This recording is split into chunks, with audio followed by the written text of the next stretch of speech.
নমস্কার, কেমন আছেন সবাই? সুতপা রান্নাঘরে আপনাদের সকলকে স্বাগত জানিয়ে আজকে আবার একটা নতুন স্বাদের রেসিপি নিয়ে আপনাদের কাছে হাজির হয়েছি। তো আজকে বানাবো চটজলদি একটা রেসিপি, তো দেখতে থাকুন পুরো ভিডিওটা। এখানে দেখুন আমি এক বাটি এখানে সুজি নিয়ে নিয়েছি।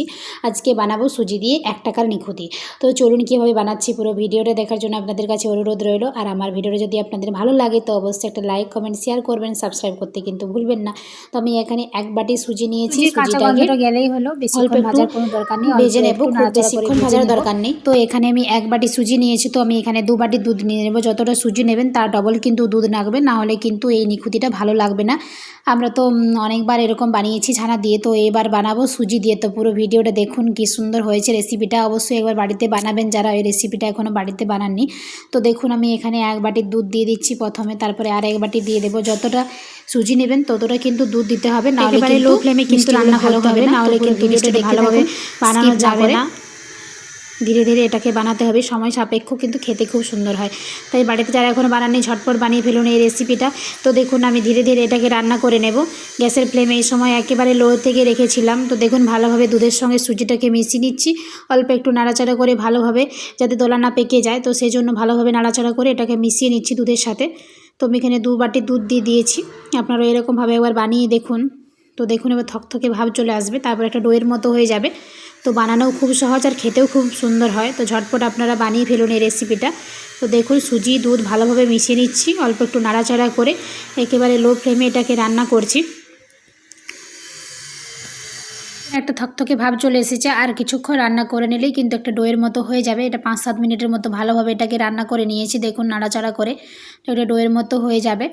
ভালোভাবে এটাকে কিন্তু করে নিতে হবে, নাহলে মিষ্টিগুলো বানানো যাবে না ভালোভাবে। তো দেখুন এরকমভাবে কিন্তু একটু সময় ধরে করে নিয়েছি। তো এটা প্রায় আমার রেডি হয়ে এসেছে। এরপর আমি একটা থালার মধ্যে নিয়ে নেব। তো দেখুন ডোটা আমার রেডি হয়ে গেছে। এরপর আমি থালার মধ্যে নিয়ে নেব। অল্প কিছুক্ষণ ঠান্ডা হতে দেব, তারপর ভালোভাবে এটাকে মাখাতে হবে। যত ভালোভাবে মাখাবেন তত কিন্তু মিষ্টিগুলো ভালো হবে। তো একটু সময় ধরে এটাকে মাখাতে হবে। তো ঠান্ডা হয়ে গেছে, এরপর আমি ভালোভাবে হাত দিয়ে মেখে নেব। অল্প একটু দিয়ে দেব নুন আর অল্প একটু সাদা তেল। তো আপনারা চাইলে এখানে ঘি দিয়েও মাখতে পারেন, আমি এখানে সাদা তেল দিয়ে মেখেছি। তো দেখুন এরপর আমি অল্প 1 চিমটে নুন নিয়ে নিয়েছি। নুন দেওয়ার পর ভালোভাবে এগুলোকে মিশিয়ে নেব, আর অল্প একটু দিয়ে দেব সাদা তেল। তারপর এটাকে ভালোভাবে মাখাতে হবে।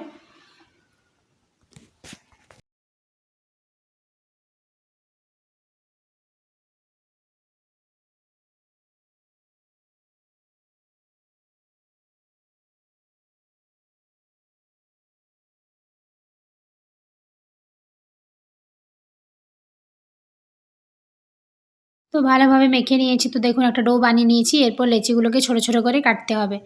তো দেখুন আমি ছোট ছোট করে লেচিগুলোকে কেটে নেব। এখানে আমার মেয়েও চলে এসেছে আমার সাথে। তো বলছে তুমি কেন একা বানাবে, তো আমিও একটু চেষ্টা করি। তো দেখুন ও চেষ্টা করছে, যদিও খুব ছোট বাচ্চা, তো আগ্রহটা দেখে আমার খুব ভালো লাগে। তো দেখুন ও নিজে নিয়ে নিয়েছে, বানাচ্ছে, এদিকে আমিও বানাচ্ছি। এরকমভাবে কিন্তু সমস্ত লেচিগুলো কেটে নেব আর মিষ্টিগুলো বানিয়ে নেব।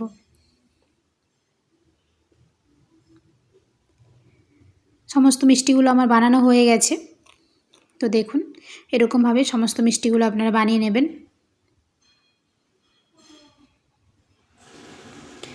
এরপর আমি একটা কড়াইয়ের মধ্যে দিয়ে দিয়েছি সাদা তেল। তো তেলটা গরম হয়ে এসেছে, এরপর এগুলোকে ভেজে নিতে হবে। হালকা আঁচে একদম ভাজবো এগুলোকে। তেলটা গরম হয়ে এসেছে, দেখুন গ্যাসের ফ্লেমটা একবারে লো টু মিডিয়ামে রেখেছি। ধীরে ধীরে এগুলোকে ভেজে নেব। অবশ্যই একবার বাড়িতে বানিয়ে দেখুন, খেতে কিন্তু খুবই সুন্দর হয়। তো এপাশ ওপাশ করে ভালোভাবে লাল লাল করে এগুলোকে ভেজে নিতে হবে।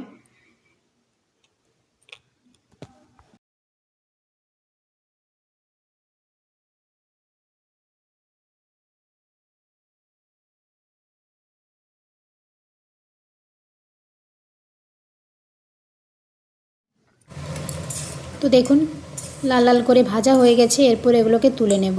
কতটা সুন্দর হয়েছে দেখুন এই রেসিপিটা। তো ভেজে নিয়েছি এগুলো আমি। এরপর চিনির শিরার মধ্যে এগুলোকে দিয়ে দেব।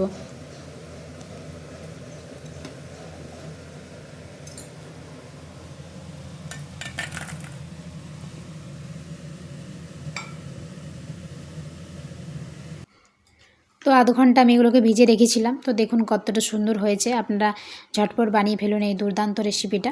আজকের ভিডিওটা এখানেই শেষ করছি। সবাই ভালো থাকবেন, সুস্থ থাকবেন, সাবধানে থাকবেন। আর এই রেসিপিটা কেমন লাগলো অবশ্যই একটা কমেন্টে জানাবেন। আর যারা এখনও বাড়িতে বানাননি তারা ঝটপট বানিয়ে ফেলুন এই রেসিপিটা। আর এই রেসিপিটা ভালো লাগলে অবশ্যই একটা সাবস্ক্রাইব করে পাশে থাকবেন। ধন্যবাদ।